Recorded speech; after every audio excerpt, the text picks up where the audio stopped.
Welcome to the Haven Collective. I'm J.R. Forasteros, and this is this week's Beacon Bit, where we're exploring Deuteronomy chapter 10, verses 14 through 19.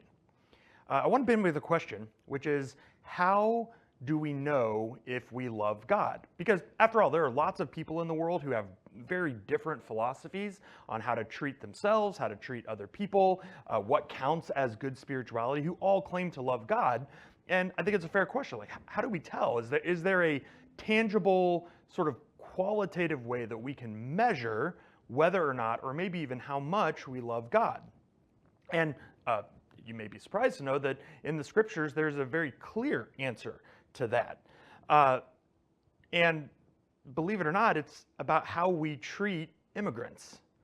Now, I know that that probably strikes a lot of us as strange because, as we talked about in our live kickoff, more than 90% of evangelicals say that their theology does not impact how they think about immigration, how they advocate for immigration policies at all. In our minds, those are two completely separate things. How we think about God and faith, and then what we think should be done about the crisis at the border. And yet, in the scriptures, those two things are one. In fact, as we see in Deuteronomy chapter 10, immigrants are one of the big three categories that God is constantly imploring God's people to take care of in throughout the Bible. And that's the other two, of course, are widows and orphans. So, widows, orphans, and immigrants are the big three. And so in Deuteronomy chapter 10, this is a story that is set right as the people are getting ready to quit living in the wilderness and move into the promised land and settle in the promised land. And God has taken them, for 40 years in the wilderness, wandering and living as a nomadic people. Now they're about to move and settle. And so Deuteronomy chapter 10 is positioned as Moses' sort of last big speech to the people before they make this massive change in their entire way of life. And so what Moses is doing is inviting the people who, remember, are reading this story dozens or even hundreds of years after they've settled in the promised land. It's inviting them to think back to when their ancestors lived in the wilderness, and even before that, when they were slaves in Egypt. And God says, in the same way that you were slaves and that you were immigrants who lived in the wilderness and survived on hospitality, that's why you should think of yourselves as kind towards immigrants. That's why you should position yourselves as a people who pays particular attention to those who have immigrated into your country, and you should treat them the way you would treat an ordinary citizen.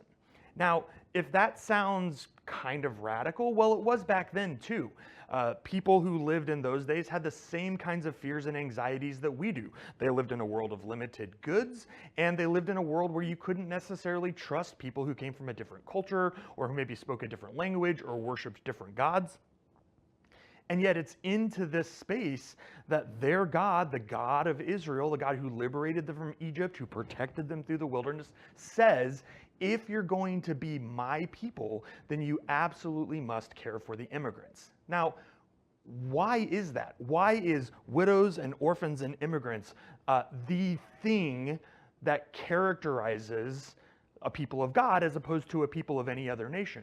Well, it's really because in the kind of culture that the Israelites lived in, a patriarchal culture, widows and orphans and immigrants were the people who had no legal protections.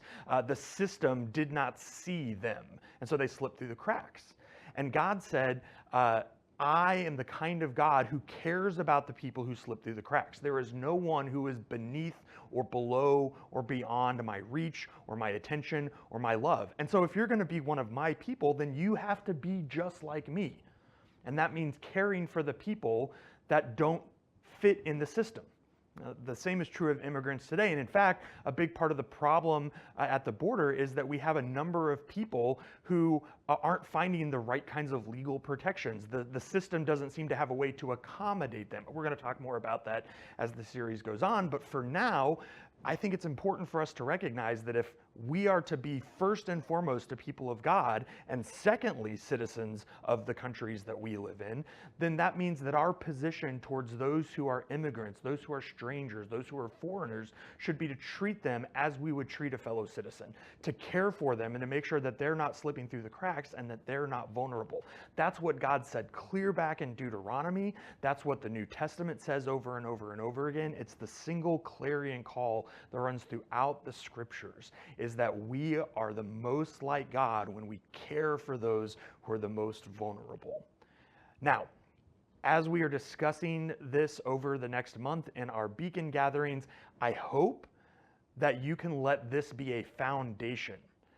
Understanding that as Christians, we have a particular duty to care for immigrants and love immigrants and welcome immigrants certainly is not some kind of magic bullet that solves the entire immigration crisis. But I think it is a good foundation for us to build on so that as we dive into some of these complex issues, we can know that our foundation is that first and foremost, we are treating those who are immigrants the way we would want to be treated. We are treating them not as strangers or not as a threat, but as family, as people who are fellow citizens, because we're all created in the image of the same God. So we treat them as siblings and family. I look forward to having these conversations with you. I can't wait to see what emerges out of this. As you go into your Beacon gatherings this week, I'm praying ahead of time that we will find them challenging and fruitful. Go in the grace and peace of the Father, the Son, and the Holy Spirit, and we will see you in our gatherings this Sunday.